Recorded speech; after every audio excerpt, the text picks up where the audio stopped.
Yosemite National Park will be closing today due to dangerous conditions from a nearby wildfire. It is the first time the park has been closed in nearly 30 years.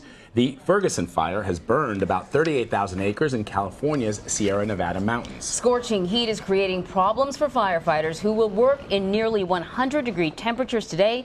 Tourists are now heading for the exits as a thick layer of smoke is blanketing the park. Dean Reynolds has more. Battling steep, rugged terrain and oppressive heat, emergency crews are racing to contain the Ferguson fire.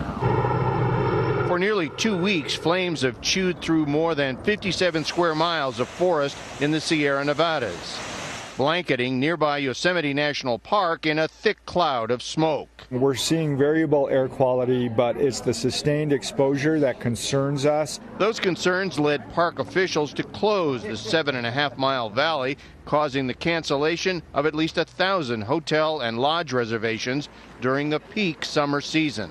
It just got to the point, the cumulative effect, poor air quality, the weather forecast saying we're not looking at any relief soon.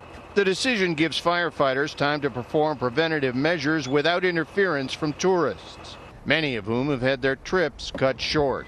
We're going to try to get out of here before the big rush. Nancy Davenport came from Utah. She says she's been here for a week with 24 family members, but the dangerous air forced them to cancel most of their plans. It's not healthy to go on hikes or any of the tours. We couldn't, do a lot of the things we wanted to do. Well, Dean Reynolds joins us now from just outside Yosemite National Park. Actually, you're at the park, Dean. Dean, what are officials saying about why they're closing the park? And do we have any idea just how long it will remain closed? Well, we think it'll remain closed until Sunday at least, but it's two sections of the park. Unfortunately for tourists, it's the most popular part of the park. It includes Half Dome and El Capitan, those majestic outcroppings that you see people trying to scale and so forth. The real problem here is the smoke. If you can see up on the ridge above me, behind me here, you get a sense of how thick the layer of smoke is, and that is a health issue.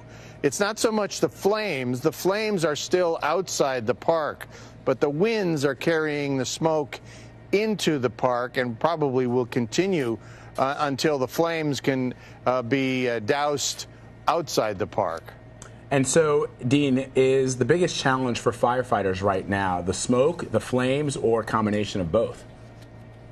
Well, it is a combination of both, but it's also the temperature. We were out with them yesterday, and it was scorching hot, and they were quite concerned, about dehydration and heat exhaustion and those sorts of things. So it is the smoke, it is the flames, but it is the heat, and the heat is not going to abate anytime soon. So what are you hearing from tourists? This must be incredibly disappointing to have to kind of cut your vacation short or cancel it. It is. I mean, we talk to people who have come from abroad. I mean, from France, from Italy, and they came to see one of the great sites as in the national park system, and now they got to see it, but it wasn't clear. It was smoky, and they are somewhat disappointed, and many of them we spoke to say they intend to come back and hope for better weather. Well, hats off to the incredible men and women of the fire department who are working to contain this blaze. Dean Reynolds, you're there at Yosemite. Thank you so much for reporting for us. We appreciate it.